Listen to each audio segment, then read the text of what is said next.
Eu diria que há bases muito grandes. Eu não vou colocar nenhum óbvio. Acho que ele é um ótimo candidato para ter o seu visto cancelado. Mas, bom, aproveitar que nós estamos falando em pessoas que estão cagadas por causa do Trump, eu quero falar também do famoso general Frajola.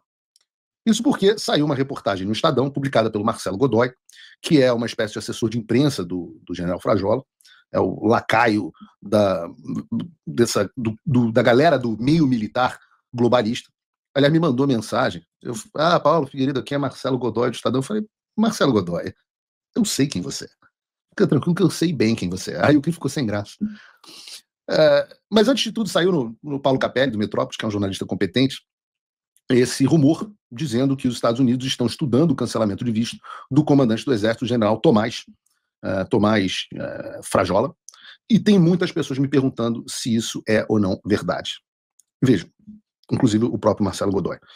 O que eu posso dizer é que as posições do governo Trump foram muito claras sobre quem apoiar o violador de direitos humanos, Alexandre de Moraes. Aliás, apoiar não, apoiar e habilitar as ações do Alexandre de Moraes.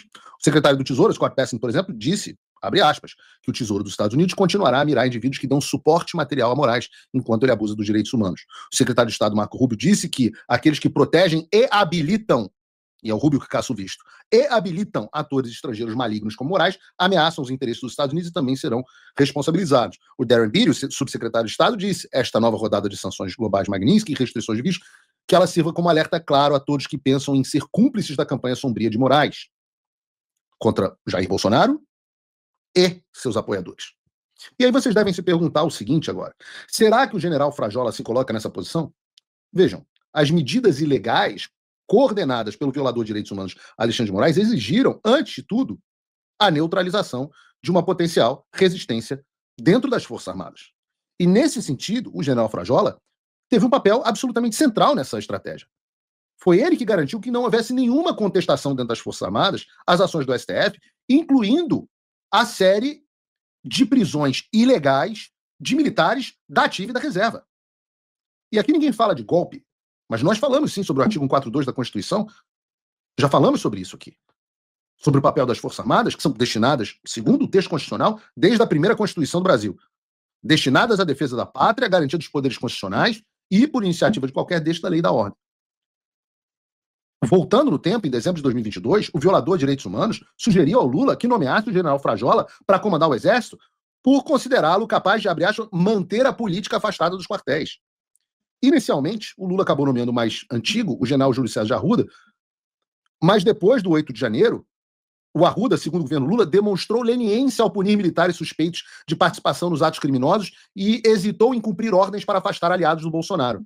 Especificamente, o general Arruda resistiu em retirar o Mauro Cid do comando de uma unidade de forças especiais, mesmo que ele já estivesse sob investigação do Moraes. Ou seja, protegeu as Forças Armadas da interferência indevida do Alexandre de Moraes. E aí, em 21 de janeiro de 2023, o Lula demite o general Arruda e, horas depois, nomeia o general Frajola como novo comandante. O Frajola, por sua vez, estabeleceu imediatamente uma coordenação direta com Alexandre de Moraes. Em diversas ocasiões, o general se reuniu pessoalmente com o violador de direitos humanos, geralmente em encontros não divulgados nas agendas oficiais, mas que chegaram às nossas inteligências. Ora, e você deve se perguntar, o que caceta faz o comandante do Exército, que é subordinado ao Poder Executivo, em múltiplos encontros com o ministro do STF? Como se não bastasse, na gestão Frajola, o Exército, envergonhado, humilhado perante a nação, adotou também diretrizes explícitas. Militares presos por ordem judicial são imediatamente afastados das suas funções. Antes de promover pelo menos um general, o general Richard, do qual também conhecido nosso aqui, o próprio Frajola resolveu consultar o Alexandre. Vejam que loucura, o comandante do Exército, ali no papel de representar o alto comando, resolve perguntar a Alexandre, senhor imperador, nós podemos, como sua força auxiliar, promover um general? Está autorizado. Beija aqui o anel. No comando do Exército, esse general Frajola também declarou que os oficiais de alta patente poderiam ser perfeitamente responsabilizados e presos e que ninguém ficaria descontente no Exército com esse desfecho, mesmo que essas prisões fossem absolutamente ilegais. Fora as milhões de vergonhas, nós vimos, por exemplo, né, o caso do coitado do coronel Rafael, o advogado falando, meu cliente não pode usar a farda no interrogatório? Não, não pode. Por quê? Porque eu estou decidindo que não pode, pô. E houve alguma palavra do comandante do Exército? O resultado é o seguinte: pela primeira vez na história democrática do Brasil, os generais de 4 estrelas foram presos sem qualquer resistência institucional das Forças Armadas, com violações flagrantes das suas garantias processuais e seus direitos humanos.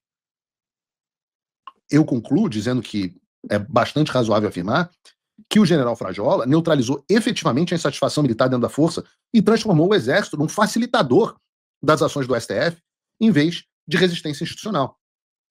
Sabendo de tudo isso, eu acho que o general Frajola, talvez, se coloque muito bem na categoria de habilitador e ajudante do violador de direitos humanos Alexandre de Moraes. Agora, essa é a opinião do Paulo. Graças a Deus, para o Frajola, eu não sou quem tira o visto. Mas eu posso dizer que, se alguém, por um acaso, vier perguntar a minha opinião, eu diria que há bases muito grandes. Eu não vou colocar nenhum óbice. Acho que ele é um ótimo candidato para ter o seu visto cancelado. E eu vou parar por aqui, porque o meu intuito não é ameaçar ninguém. Embora emissários enviados pelo general Frajola tenham vindo me ameaçar ao longo do ano passado. É verdade, eu já falei isso aqui antes. Emissários do general, chamados emissários, disseram: o general Frajola está muito puto, falou que para você parar de ficar falando das Forças Armadas, ou ele vai te fazer isso, vai fazer aquilo. Eu falei: manda o general fazer o pior que ele puder fazer. Dizem que quem insistiu originalmente para minha inclusão no inquérito fajuto do golpe foi justamente o general Frajola. Então eu volto a dizer, eu não quero fazer ameaça a ninguém, deixo isso para ele. Mas estou fazendo aqui uma análise objetiva dos fatos.